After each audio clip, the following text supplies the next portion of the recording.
Hello, everyone, and welcome to Meet the Vets, brought to you by the Veterans Network. Here we sit down and have a conversation with veterans from across the company and learn how their military experience has helped them succeed here at NBCUniversal. I'm your host, Alexis Rodriguez, Telemundo's security manager and U.S. Army veteran. In today's episode, we'll be speaking with U.S. Air Force veteran and line producer for Telemundo, Pedro Rosario. How's it going, Pedro? Welcome to the show. Thank you, Alexis. Thank you for the invitation. Absolutely. How's your day going? It's been doing good, brother. Yeah, it's been doing good. It's always a good day here in Telemundo. Busy? It's very busy. How long have you been with the company? With the company, 5 years and a half right now. Wow, so you're close to me as well. Yeah, I Yeah. have about 6 on my belt. Yeah, but I'm going to be 6 in about 6 months right now. Wow, that's great. So line producer, tell me a little bit about that. I bet your day is very busy and always changing. It is a very challenging job. Fun, though. It's very fun. It's very interactive. It's basically the day goes by starting by what's the content of the show, creating the rundown of the show, what's going to happen. You assign what the talent is going to do and what the talent is going to say. From there, you start assigning timing because it's all about time. Right. Seconds matter in TV, and it's all about timing. Once you create the rundown during the day, then the fun part begins. It's 5, 4, 3, 2, 1. We're on air. So wow, that's gotta be exciting. Yeah, at that point it's the live game. The live game. So at that point it's guiding the talent, keeping up the timing of the show. What I said, it's very important, the timing, because you have a specific amount of time that you have to fill. No more, not less. Right. You have to fill it up. And yeah, that's the fun part. Wow, that's got to be dynamic. It's crazy. It is because things happen. Of course. Technical, personal. You could only plan for so much. Yeah. You have breaking news happening. Oh, right. Things happen during the day, or sometimes on air, and you have to react to it. So tell us a little bit about yourself, Pedro. Where are you from? Where'd you grow up? I'm from Puerto Rico. Born and grew in Puerto Rico in a big town in the south area of Puerto Rico, Ponce. Okay. So I grew up there. Nice. I went to college there. For 2 years, I did engineering. Then I said, no, this is not mine. So I did the jump into communications. Okay. I did radio and TV production for another 3 years. And at that point, I got an invitation to do an internship in Miami. Right. So I came to Miami for 3 months, and it's been almost 17 years. Wow. Yeah, the longest 3 months of my life. It's interesting you say that you went for engineering, but then you completely decided not to follow it. That kind of happened to me as well. I jumped from major to major because I just really didn't know what I wanted. I've done firefighting, I did fashion design, I did gaming, and I love gaming, but actually creating a video game, it another world. Yeah, it was It was boring. You rather playing it? Oh, absolutely. The art side I love, drawing and painting, all the concept art and characters and all that, but actually like programming and doing all the 3D modeling, it wasn't for me. So I moved on. So let's talk a little shop, Pedro. What made you decide to join the military and why the Air Force? Why did I join? It was something that I don't have a background. My family, I don't have my dad or nobody in my family, like at least close family to me. Any legacy? No, not legacy, like at least close by. But it was something that I always had in mind, in the back of my head. And I remember my senior year of high school, they came over and say, hey, who want to take the ASVAB? I was like, oh, the ASVAB, yeah. The ASVAB test, and that means that you don't have to take the class. I'm like, so you can jump. You volunteer to get out of class. Yeah, you don't have to take the class, so take the ASVAB. Like, well, take the whatever. So I took the test. And well, I had a good grade, whatever, graduated high school, went to college. The guys on ROTC, they were behind me all the time, the Army guys. They were like, hey, join. I'm like, if I ever join, I'll be with the Air Force. So time passed, graduated college and everything, started working on TV. Nice. And it was in the back of my head all the time. I met this guy, we became really good friends, and it happened that he was a recruiter for the Air Force. Okay. So we were really good friends. And one day, like, you know what? I'm ready to sign. So he kind of pulled you in. I'm ready to sign, and I, like I said, I always said I joined old. I was 25. Oh, okay. Yeah, I joined when I was 20. So that's the normal. 18, 19, 20. I was like 25 years old when I joined. So basic training, I was like the old guy. Oh, Which, come on. so like you laugh, but it's true. It's true though. Yeah, it is true. I had like, a bunch of 18-year-olds. yeah. So I even had a 17-year-old on my flight. So it was a 17-year-old, 20s. The older was 21, and then me 25. I'm like, I'm the old one. But yeah, that's the reason behind. It was something that I always, it was in the back of my head, and that famous the calling.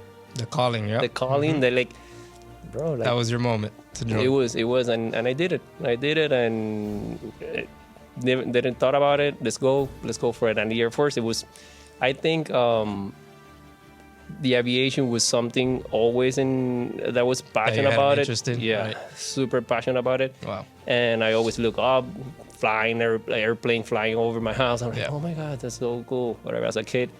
And then when I joined the Air Force, it was like, this is the moment. I'm gonna be next to the airplanes, and I signed in as a crew chief. Okay. So, So tell us a little bit about your day-to-day. Your training that you received. How was it? well, first basic training. I Right, went to boot camp. I went to Texas, Lackland Air Force Lackland Air Base, Force Base, yep. in San Antonio. And then I spent there 2.5 months. And from there, I moved to this little town in North Texas called Wichita Falls. Okay. There's a base, and pretty much That's where it. you were assigned? That's what training for Oh, the training. for mechanics. We spent there 7 months, and then another month in Arizona, and then we came back to Florida. I was assigned here in Homestead, Florida, with the 42nd Maintenance Squadron Nice. and the 93rd Fighter Squadron, and I spent there most of my career. And it was fun. It was a crew chief. Is this guy that had nothing to do with NASCAR crew chief. Has nothing to do with those. You were a pit crew for jets, right? Yeah, pretty much. It's this guy that wake up in the morning. They said, "This is your jet. You're assigned to." Wow. 266 was my jet. Usually 266. You're assigned to it. Go out there, make it ready for the pilot. Make sure that it has gas, oil, tire pressure, everything. That's amazing. The airplane is airborne. Imagine working like that. I wake up, walk into the garage, the hangar, right? You walk Yeah. to your hangar, you're like, okay, this is my baby. This is my Yeah, jet. this is exactly I how have we to call check it. everything. That's exactly how we Wow. call it. That was my baby. It sounds silly, but we'll walk to them, And caress them. caress. How you doing? You're gonna make me look You good want to today. take care of it, right? Yeah, you're gonna make me look today. You're gonna start. You're gonna fly. You're gonna come back. So Did you have a relationship with the pilots? very close relationship. We, officers and NCO are kind of like apart, and Yeah. they live in this relationship was not like that at all. Okay. We salute them, of course. It's Right. part of the respect on the military. But once we salute them for the sake of at ease, that's it. That's it. yeah. Mhm. They call us chief. Right. So because their life depend on us, It's in your hands, right? literally. So it was, we go out together, and deployments we will stay together. So they take care of us. Yeah, you're like a tight-knit group. Very tight, very tight. So it was a fun day always in the flight line, and it was hot in the summer, cold in the winter. I bet, on the Yeah. tarmac. It was very hot. Yeah. It's funny that you say that you were assigned to Homestead Air Force Base because I was actually born there. Oh, really? My dad at the time was in the Army, and my mom was pregnant, and something happened where he was assigned in Texas. He was in Fort Hood, but my mom didn't want to travel over there for me to be born, so she stayed home or something like that. I don't remember what the story was, but I was actually born at the Homestead Air Force Base. There you go. And then my initials coincidentally spell air. So I'm Alexis Ivan Rodriguez. So it's Okay. kind of cool how that fits together. Actually, that's pretty cool. That's pretty cool. But I ended up going to Army and not Air Force. I should have went to Air Force and it would have all bro. just came together. There you go. You were meant to be. Yeah, absolutely. Wow. So did you ever take a ride along? Were you able ever I was ride a jet? close enough. I didn't get to it. No. I didn't make the list. I mean, I was on the list for incentive ride. That's what they call it. I almost made it. So they do that. Yeah, they do. They do. They do. Wow, that's amazing. They do. They have usually I was assigned to a F-16 fighter squadron. No way. So so You're the like Top Gun over there. yeah, pretty much. The 16s are one-seater. It's a C model. Then we have the D model that is used for training other pilots and for us to take a ride in the back seat. Okay. So that's the deal with it. And it was a for me it was like playing, but not really, Right. because we take our job very, very serious. Absolutely. It's super serious. It's like I said, it's life depends on us. Right. You guys are the mechanics to the the airplanes or the jets, and if something goes wrong mechanically, that might be severe consequences to the pilot, something Yeah. like that. So you need to take it very seriously, even though it's as they say, if you do what you love as your job, it doesn't feel like a job. Right? Yeah. Something to that effect. But do you have to put hands on as well to like the artillery and the missiles and stuff like that, or that's a separate crew that does that? Are you pure mechanical, as in like engines to the jets and stuff like that, or? As a crew chief, I'm the general mechanic for the whole jet. Okay. But then I have other shop that will come in. Like I'm in charge of everything, but Okay, they will so come you in. oversee the whole They aspect of the mechanics. weapons will come in, say, hey, can I put the missiles, the bullets on it? I'm like, Right. go ahead. I will give them the go ahead. Okay, I will call engine shop if I need to remove the engine because the engine it's having some issues, Right. hydraulics. But I will oversee the whole jet. Wow. The crew chief is basically that person that when you see the jet on the side, there's a name, lieutenant, captain, whatever. Right, under the windshield. And then the other side is sergeant so and so. That's So the crew did you chief. have your name on the jet? Oh wow, look at that. That's the cool part of being a That's crew great. chief, that you actually have your name on that machine, That's a amazing. $2 million machine. Yeah. Did you guys? I know they do like air shows at Homestead. You get Yes. to be a part of that as well. Yes. Oh yeah. That was actually there's one coming up for In April. Yep. Yeah. So yeah, those moments, to be honest, right before the air show was a lot of job, a lot of work. I'm sure, because for you have us. to prep all of the So we have to the prep, aircraft. and aircraft are not pretty. They get dirty, so you have to wash them. You have to Just like a shine car. them. Yeah, yeah. You have to take them to the back area. There's a washer in the Homestead area. There's Right. an area they have to put it and spray. Hose it and down. Go up. A little scrubbing here and there. Yeah. Magic erasers here and there. Wow. And you have to let them let those jets pretty for the people when they come in and say like, oh, this is a pretty airplane. Yeah. Wow. So it's a killing machine though. So did you ever deploy to Yes. overseas Yes. with your squadron? Homestead. It's a very active base. We Really? get deployed. We did get deployed quite a bit. In my case, I got deployed once. Okay. I didn't make the cut for the other ones because everybody want to get deployed. I don't know why, but it was a volunteer deployment.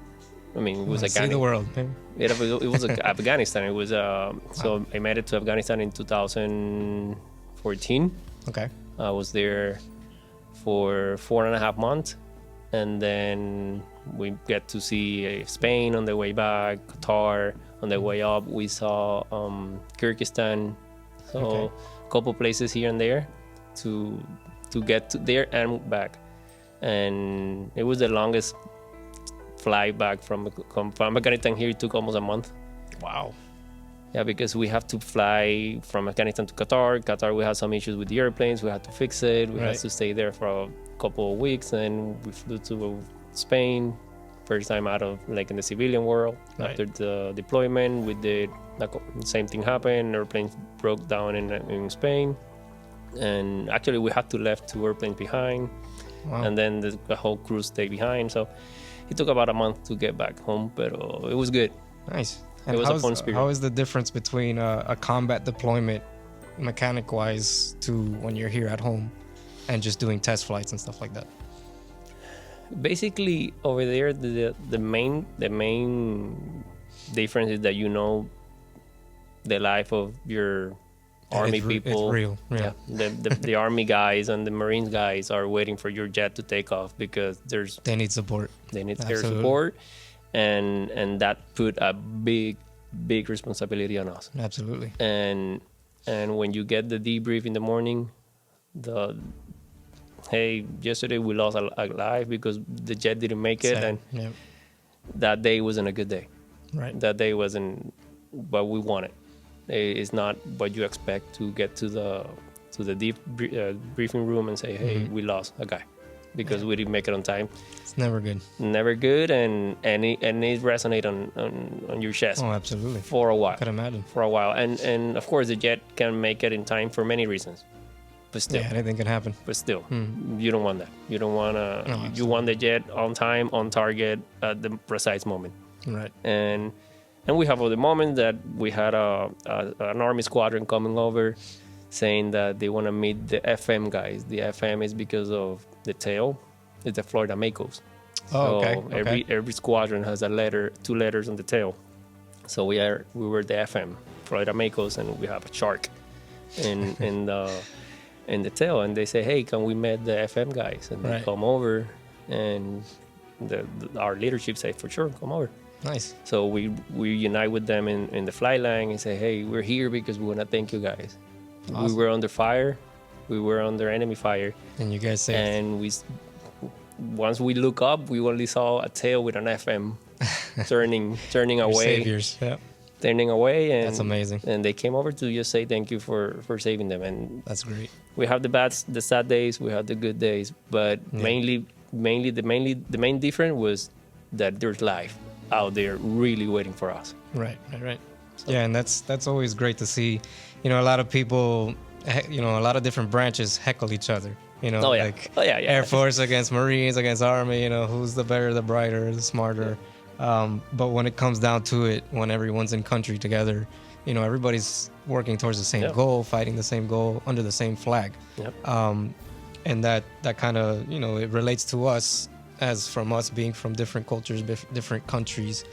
We all work towards that same goal, that same mission here at Telemundo, putting great content on TV, even though, you know, you might come from different companies. I mean, you know, different companies, different countries, Cuba, Colombia, Chile, Argentina, or whatever your flag is. We all, you know, support each other and produce great content under the American flags. You know, we work out of the U.S. here.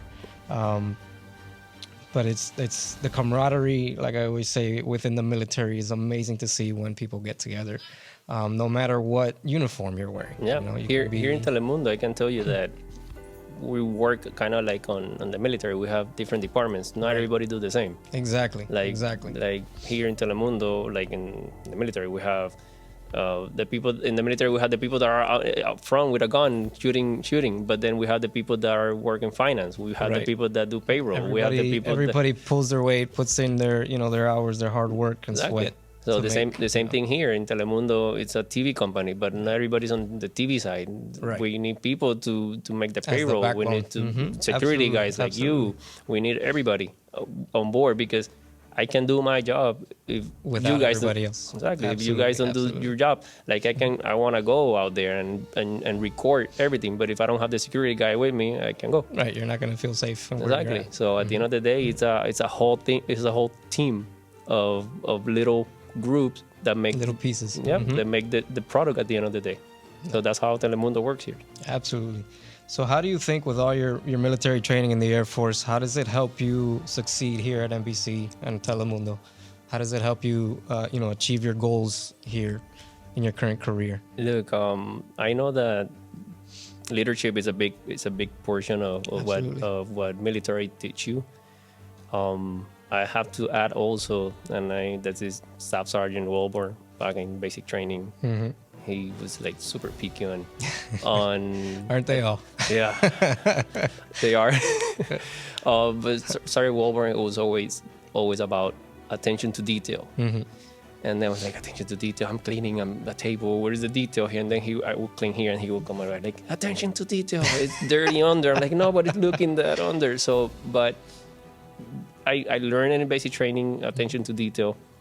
Come to my career in the Air Force, that the details are more important than the big picture.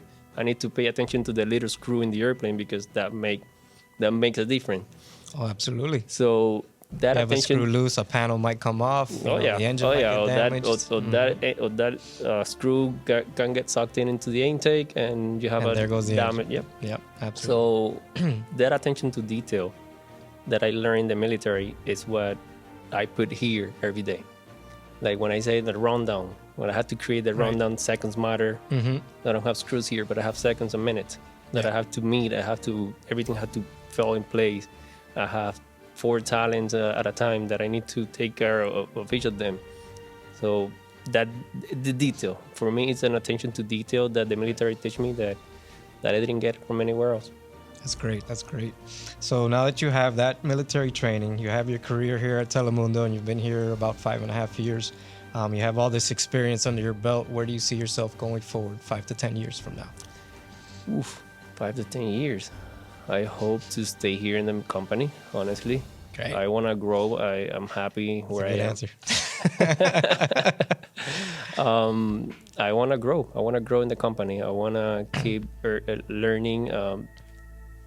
We never stop learning, and I don't want to stop learning. But the day that I stop learning is because something's wrong with me, and I don't want to stop learning.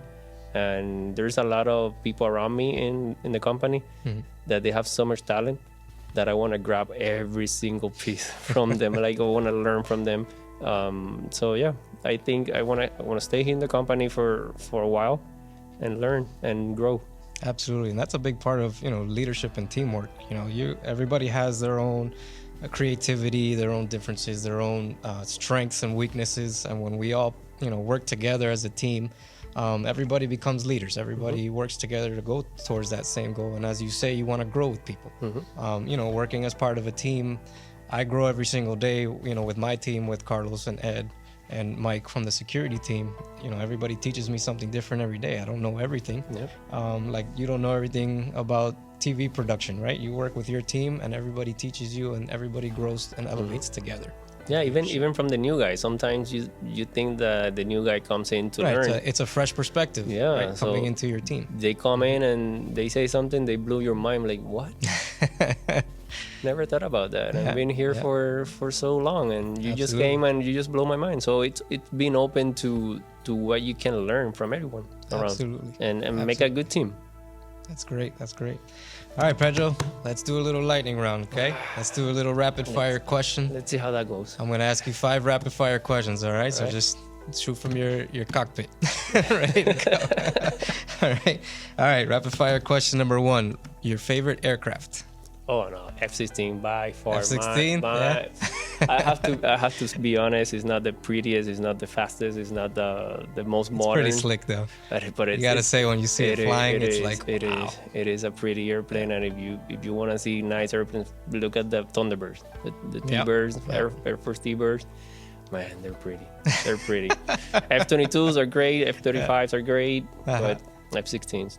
All right. Okay. And hard.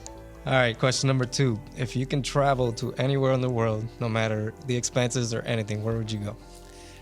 Ooh. I need to visit Asia. Asia, okay. Yeah. I want to see Japan. Actually, I haven't been. That would be mine.